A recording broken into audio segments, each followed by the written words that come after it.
Hey there, Razorback Nation family. Hope you're all doing well. Since the last time we talked about Arkansas basketball, they've won 3 more games to extend their current win streak to 4, including a huge win on the road against LSU, as well as a big win at home against Texas A&M last Saturday. So today we're going to talk about that, as well as the road that still lies ahead for our Hogs.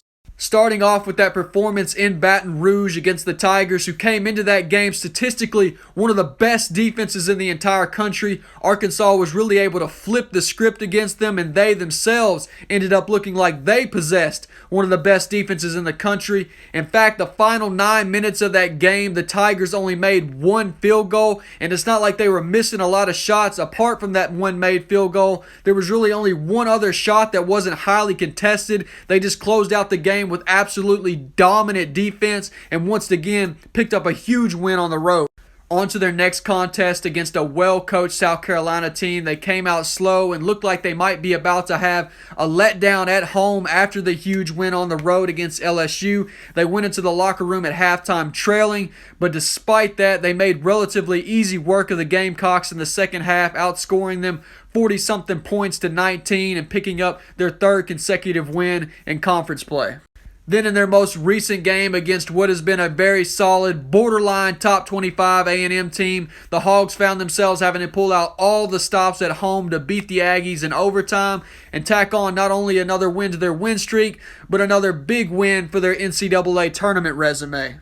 So after all seemed lost, after Arkansas lost 4 straight games prior to winning these 4 straight, they are slowly but surely climbing their way right back into the mix of where we thought they would be coming into the season. And this is honestly starting to become a trend with Coach Musselman's teams at Arkansas, whether it was in year 1 with Isaiah Joe and Mason Jones, or in year 2 with Moses Moody and Jalen Tate and Justin Smith, or here in year 3, they seem to go through mid-season slumps where they lose enough games to make you start to lose hope, and then all of a sudden they immediately find a way to kick it into gear, to catch fire, and all of a sudden the Muss bus is on the roll and full speed ahead.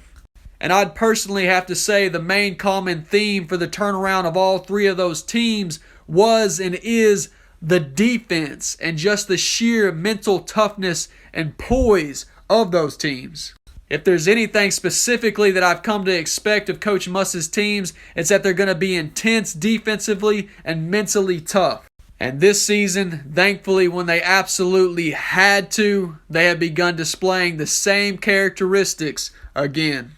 During this win streak, the Razorbacks have held 3 of the 4 teams under 60 points. Our opponents are averaging roughly 58 points per game while shooting just 35% from the field and just 26% from behind the arc. They've also been able to force 19 turnovers per game during this stretch. And offensively, they continue to be one of the highest scoring teams in the conference and currently actually lead the entire country in terms of made free throws. Players on this team have started to come into their own and step up, like a Trey Wade, who I felt like I knew was going to be a great addition for us defensively, but who has been able to do some more surprising things as of late, such as knocking down the 3 ball. He's currently shooting 55% on the season. Obviously, he's not taking a high volume of threes, but if him and other guys like a Jalen Williams and a Stanley Amude can be smart with their shot selection and knock down the set open looks from 3, that could help us exponentially down the road.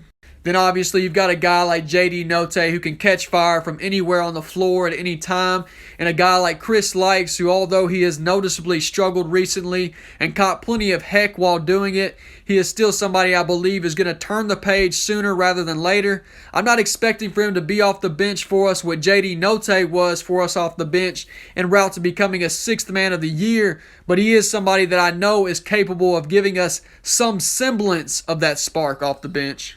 Then you've got another talented guy like a Devo Davis coming off the bench who too has struggled, but who I feel like we should also expect to get things going sooner rather than later and begin playing to the high level he is capable of as well.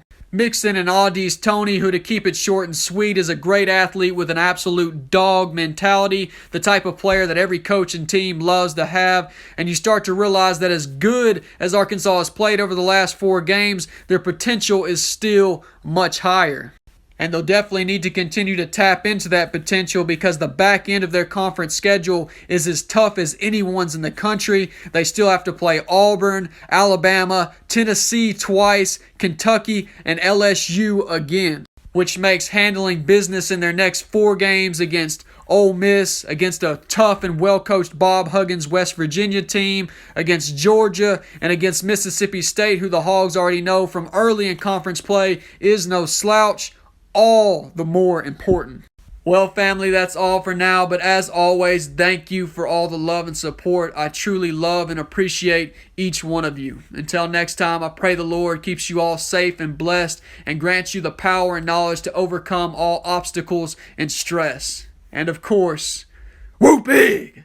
Go Hogs!